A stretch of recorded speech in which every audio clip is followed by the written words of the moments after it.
एक समय की बात है। एक छोटे से गांव में रवि नाम का एक दूध वाला रहता था। उसके पास एक गाय थी जो पूरे गांव में सबसे स्वादिष्ट और अधिक मात्रा में दूध देती थी। हर सुबह रवि गाय को खेतों में घास चरवाने जाता था।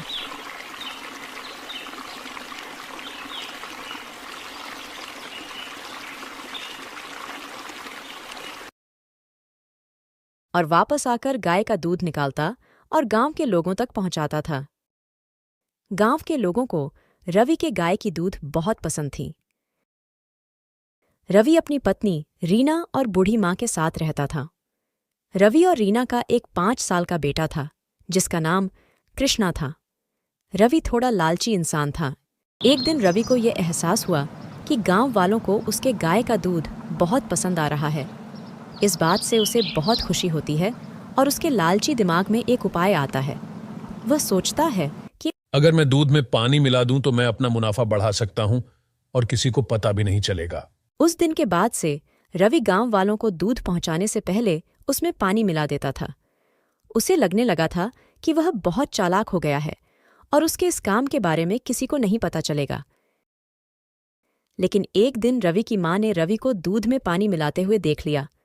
मां ने जब रवि को ऐसा करते हुए देखा तो उसे समझाते हुए बोली, बेटा, ये बहुत गलत कर रहे हो। गांव वाले सिर्फ तुम्हारी गाय का दूध लेते हैं क्योंकि हमारे गाय की दूध स्वादिष्ट है। अगर तुम दूध में पानी मिलाओगे तो दूध का स्वाद खराब हो जाएगा। रवि मां को समझाते हुए बोलता है कि माँ, कुछ नहीं होगा और दूध का स्वाद भी खराब नहीं होगा। मैं ये मिलावट का काम कई दिनों से कर रहा हूँ और गांव के लोगों को कुछ पता नहीं चलता और ऐसा करने से मुझे दोगुना मुनाफा भी हो रहा है। माँ कहती है, लेकिन बेटा तुम गलत कर रहे हो। थोड़े से मुनाफा के लिए तुम गांव वालों का भरोसा मत खोना। मां, किसी को कुछ नहीं पता चलेगा। ऐसा बोलते हुए रवि दूध लेकर गांव में देने चला जाता है। लेकिन गांव वालों को दूध के स्वाद में बदलाव नजर आता है क्योंकि उसका स्वाद अब पहले जैसा नहीं था। रवि के गांव पहुंचते ही गांव के लोग इकट्ठा हो जाते हैं और रवि से दूध के स्वाद में कमी का शिकायत करते हैं। रवि बिल्कुल घबरा जाता है और कहता है, ऐसा कुछ नहीं है, दूध बिल्कुल पहले जैसा ही स्वादिष्ट है। लेकिन जल्द ही रवि के दूध में पानी मिलाने की खबर पूरे गांव में फैल जाती है।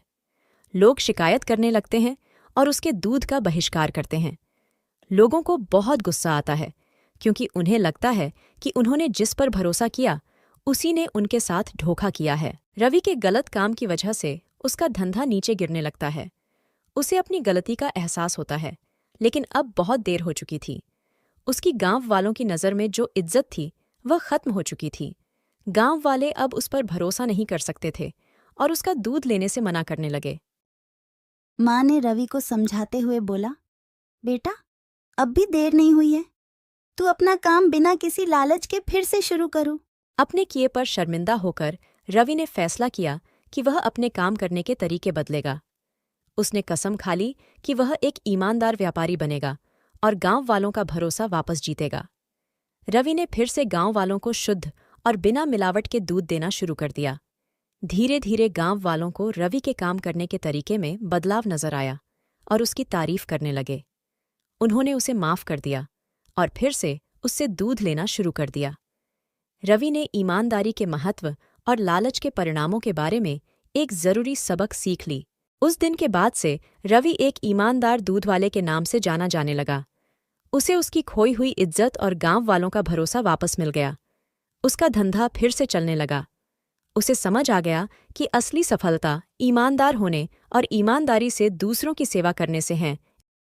लालच से अस्थायी लाभ हो सकता है, लेकिन यह अंततः भरोसे को खत्म कर देता है। हालांकि ईमानदारी और निष्ठा लंबे समय तक चलने वाली सफलता और सम्मान की कुंजी है।